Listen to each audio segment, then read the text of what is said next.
Tonight on Primetime Politics, naming names. Are you prepared to release those names, yes or no? No, Mr. Chair. The government is pressed once again to name the parliamentarians who aided foreign interference, and once again the government is pushing back. Coming up, we'll speak to our political panel about the issue, discuss the impact of the NSICOP report and the political price the Trudeau Liberals might pay for not releasing the names to the Canadian public. And we must all continue to stand for democracy day in and day out, remembering the sacrifices made and the legacy left behind on this, the 80th anniversary of D-Day. This is Primetime Politics. Hello everyone, I'm Michael Serapio. Veterans and world leaders alike gathered in Normandy today, coming together to mark the 80th anniversary of D-Day.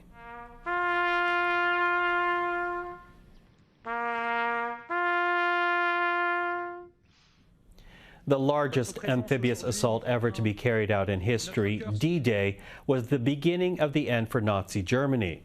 But it came at a heavy price. More than 14,000 Canadian soldiers took part in the assault on Juno Beach, Canadians fighting on the shores of a country the vast majority had never seen.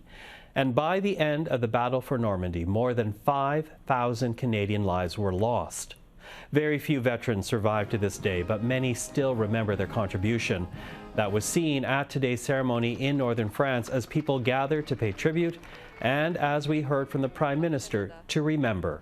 For the Allies, World War II was a fight to protect democracy from forces who sought to destroy it.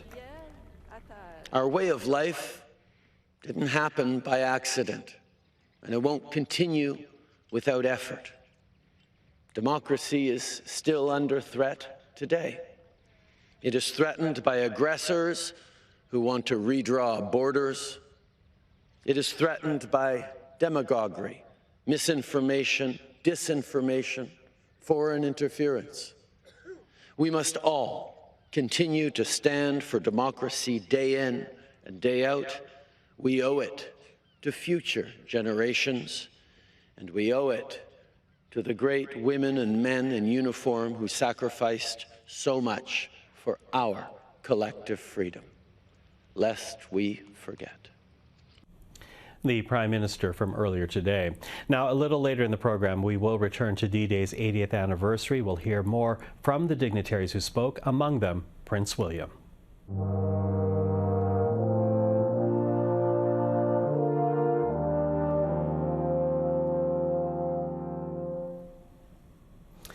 Well, back to Ottawa now and the continuing fallout from the NSICOP report.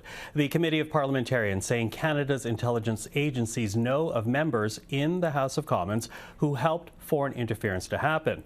Now, the opposition has been pushing the government to release the names of these MPs, but the Trudeau cabinet continues to resist.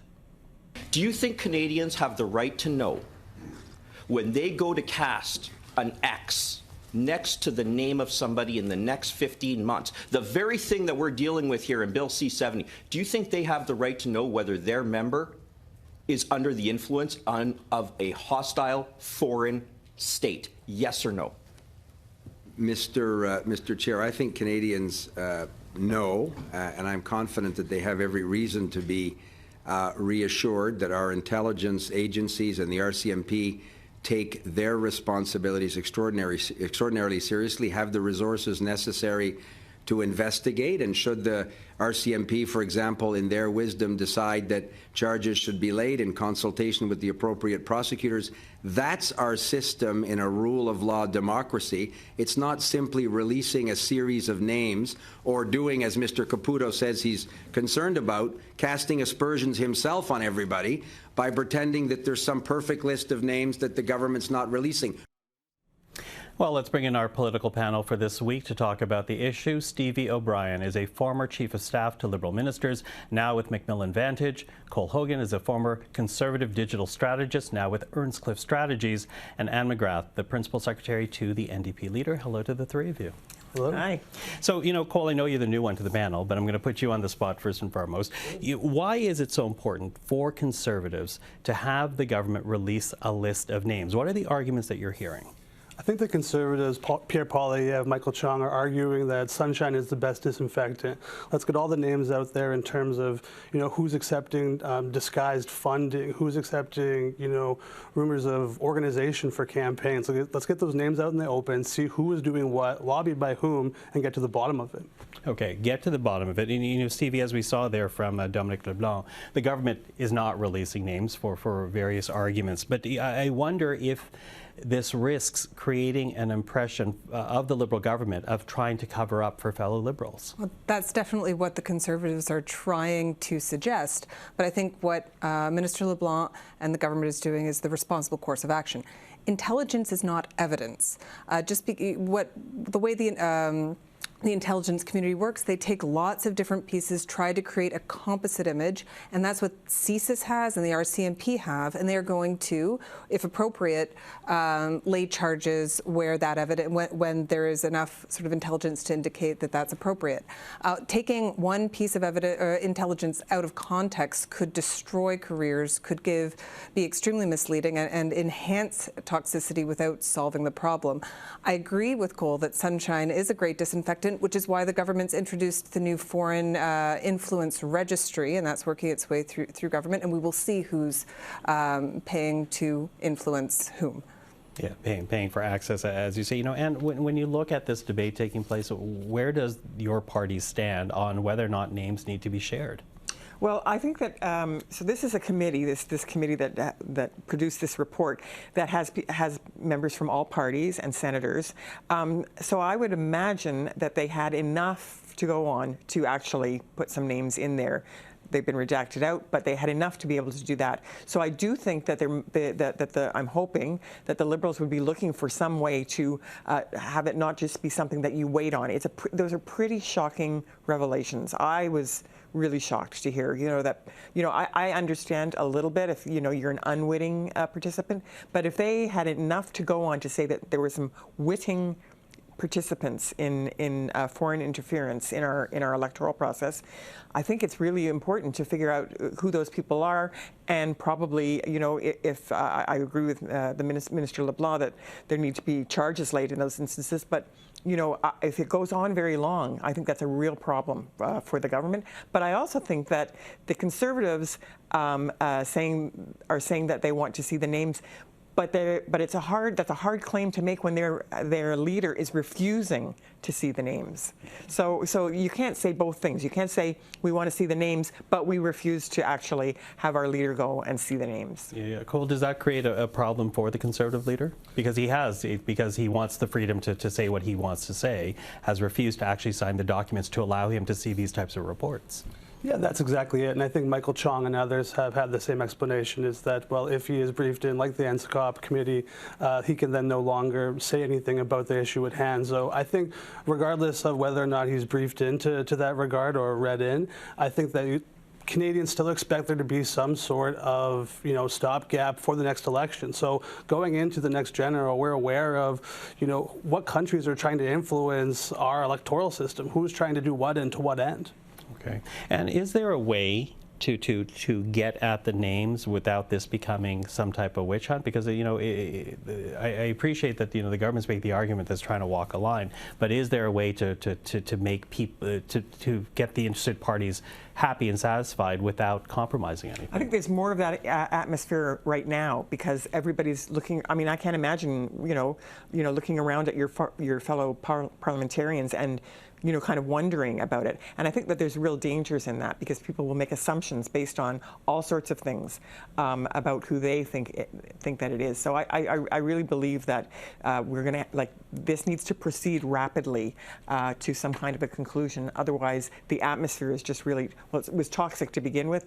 It's even more toxic now. Yeah, you know, Stevie, and I want to get back to the point, though, about the optics of this for the government, because, of course, it took a really big hitting when the stories of foreign interference kind of came out. In this same NSICOP report, they basically say the government has failed to take it seriously. Can they afford to drag their feet on this? I think the report was written in perhaps a less than responsible manner, knowing that sort of blunt analysis coming out on limited intelligence. It's creating, as we're sort of discussing here, this environment where people are looking over their shoulder and looking to see, you know, is it my neighbor? Who is it? And knowing that, and the committee would have known at the time that there was a limit to how much could come out. So they sort of are adding to and feeding that environment. I think we need to make sure that the RCMP, that CSIS have all of the information that they need, that we give them the space and the tools and the resources to do the work that they need to do.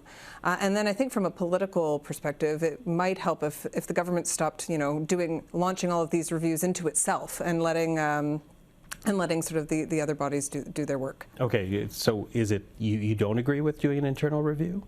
I think internal review is good. I think there have been a ton of things that we're going forward and doing reviews on. And in this case, I'd like to hand it over to the RCMP and CSIS to sort of take it from here. Mm-hmm. How should individual parties be responding to this? You know, because there is this, without having a list of names, you are almost looking over your shoulder to see and to speculate. Is it this person? Is it this person? How should parties be responding to this, at least within their own backyard, Cole?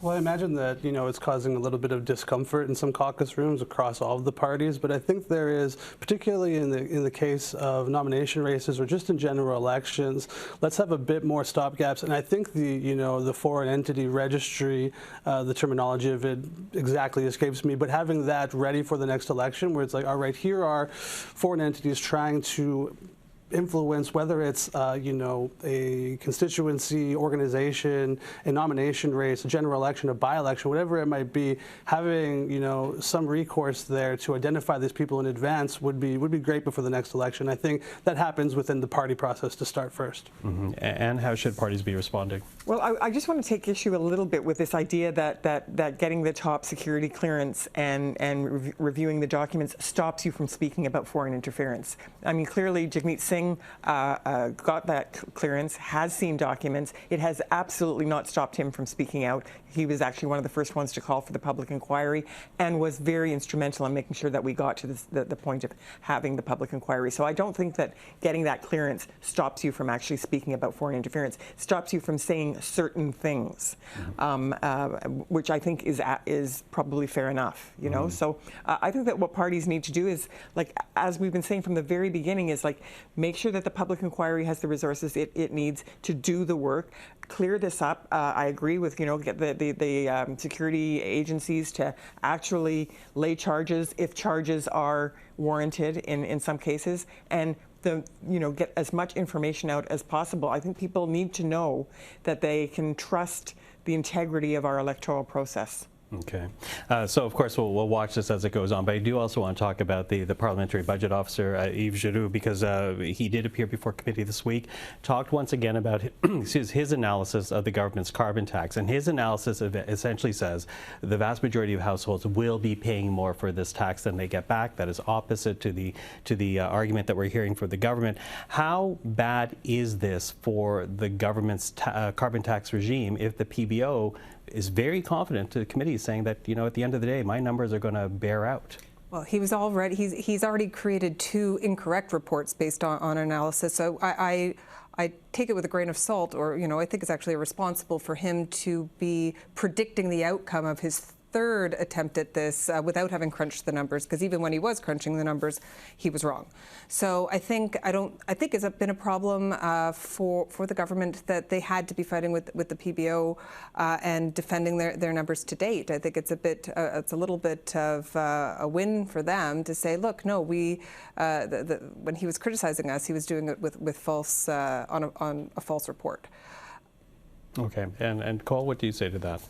I think that there's an issue of transparency in both of the issues we're talking about today, because I think that there is also a problem with the PBO's dual reports. Apparently there's another report that they weren't allowed to disclose, or, the PBO was encouraged to not do so, to not release information. The Deputy Environment Minister said this as well. So, there's on both the issue of foreign interference and the PBO's report, there's two issues of transparency where we're not seeing what's what from the federal government.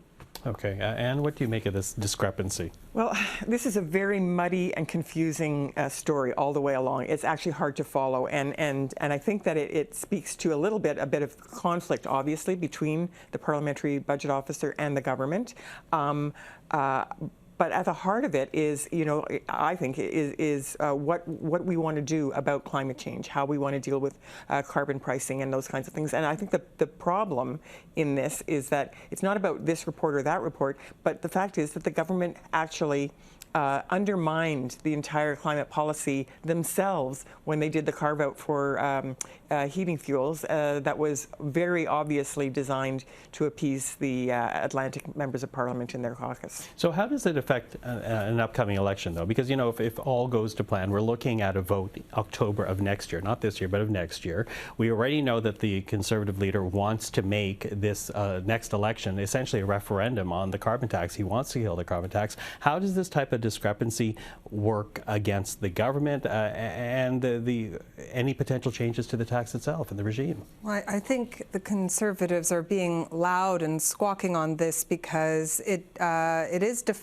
fact that he was making the report that he was referencing is no longer supporting their argument. Is they're trying to make hay about this secret report and trying to make it sound like there's a lack of transparency, where in fact what a terrible plan to hide documents by giving them to a third-party costing officer to base his analysis on. That's not really how secrets go. There is no secret second report. What he's talking about, what he's referring to, are regular standard data sets, perhaps private, raw data that are regularly sent to the PBO by Environment and other departments. And there are really strong reasons why that can't be released publicly. Third-party confidential business information and other privacy concerns. And I would say that they will be released in the same way that any access to information request is released, but it wouldn't be appropriate. There's no some secret separate report that is being withheld. Cole, how does it affect the next vote? Sure. I think the next federal election will hinge a lot on the carbon tax, and it'll be a big part of the conversation. It's a signature legacy piece for the Liberals that keeps taking hits in terms of its credibility. So as we move towards the election, you see Pierre frame things in terms of, I'd like to offer you, a summer holiday from the carbon tax, talking about, if you just had the tax removed from the excise tax and the GST, and you could save this much over the summer, and here's the Liberal government costing you while we, the Conservatives, are trying to save you money. This plays to the affordability message time after time again, and as we go into the election, the carbon tax will still be unpopular across the land, and I think the fate of the Liberals will kind of hinge on it. Okay, Anne, what do you think? I think it's really hard to predict this far in advance what the actual election issue, ballot issue is going to be, and no political party actually really gets to decide that. Voters decide what the issue is, and right now I would say that carbon pricing is a piece of that, but I think that issues of affordability generally are the big thing right now, and I think that the biggest ones, in my view, are not the carbon pricing, although I do believe that we need to have a coherent carbon pricing plan. The biggest issues are around housing and groceries. Okay, we'll leave it at that, and thank you, Stevie and Cole. Very nice to meet you. Thank you for being part of the program. We'll see you all again soon.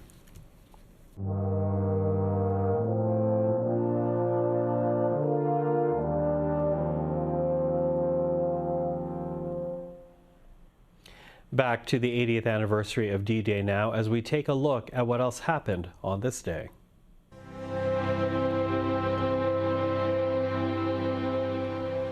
The day of commemoration began for Canadians in the skies above Juno Beach.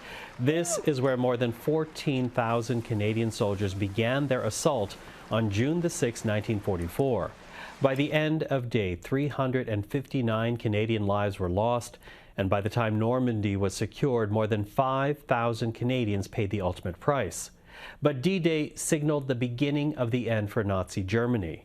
And this morning, that sacrifice was remembered by the few surviving Canadian veterans of the operation and by the heads of state and dignitaries, including Prince William and the Prime Minister. To win the war, the Allied High Command decided that the coast of Normandy would be the target of the amphibious assault on the continent. Canadian infantry and armoured troops were assigned a landing zone of their own, right here at Juno Beach.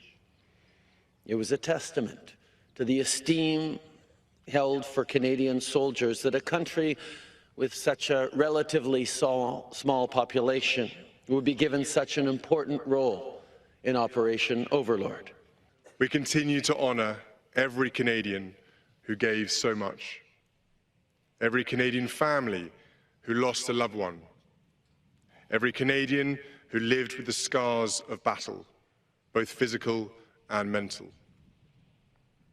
I want to thank you, our veterans, for your extraordinary acts of bravery and sacrifice on Juno Beach and the liberation of Europe. All of you demonstrated heroism and determination that ensured fascism was conquered.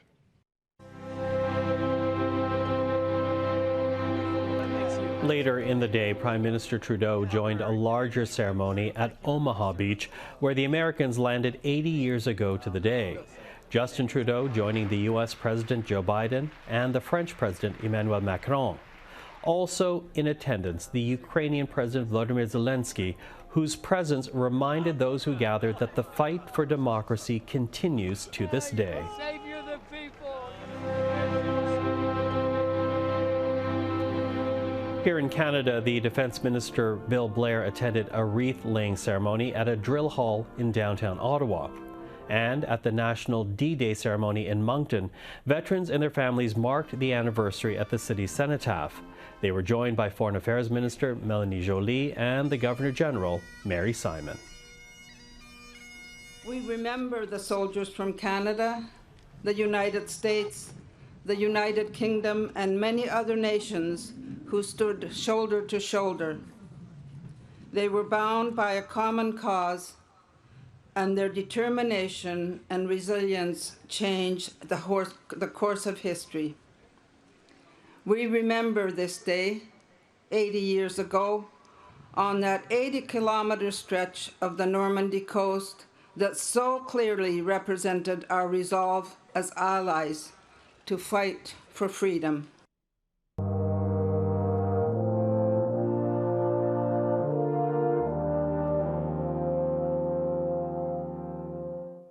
Well, let's focus in on those ceremonies in Moncton today, the centerpiece celebration here in Canada. It was attended by many, including our next guest. Berkley Lawrence is a Canadian veteran. He served 33 years in the Royal Canadian Signal Corps before retiring as a Master Warrant Officer. These days, Mr. Lawrence is the Dominion First Vice President with the Royal Canadian Legion. Mr. Lawrence, thank you for taking the time. My pleasure, Michael.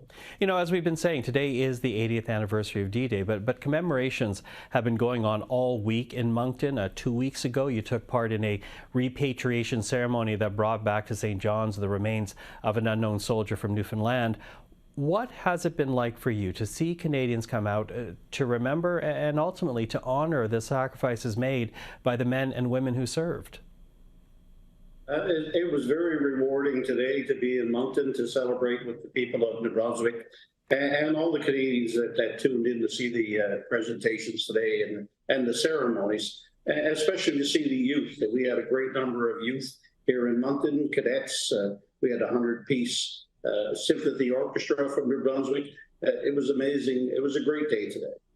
A great day. And you know, there are very few surviving veterans from World War II, not surprising, as soldiers who were, for example, 18 when D-Day happened would now be 98.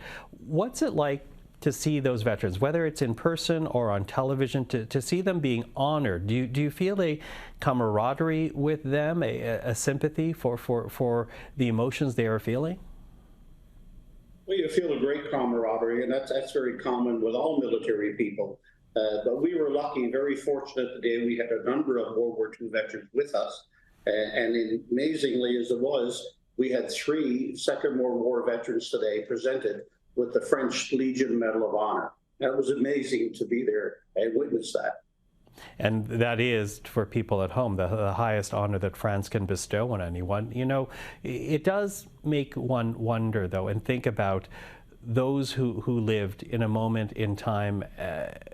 They eventually will pass away, and all that we'll be left with are their stories. Are you worried that Canadians will forget those stories and really the lessons they hold when the veterans of D-Day are no longer here? Well, of course, there's a great concern of all of us, especially us in the Legion, as the guardians of remembrance, that we continue their stories. And today was a great day to get those stories out to the public, especially with those three receiving the Medal of Honor today. Of course, it's a concern, and it's going to be a concern going forward. Next year will be the celebration of VE Day for 80 years. So hopefully we'll still have a few Second World War veterans around to tell their stories again next year. Mm-hmm. Can you talk to us a bit, Mr. Lawrence, about what the Legion actually does in terms of keeping those memories and those lessons alive? Well, we have our own ceremonies, of course. The national ceremony in Ottawa on the 11th of November. Legions across the country do remembrance ceremonies throughout the year.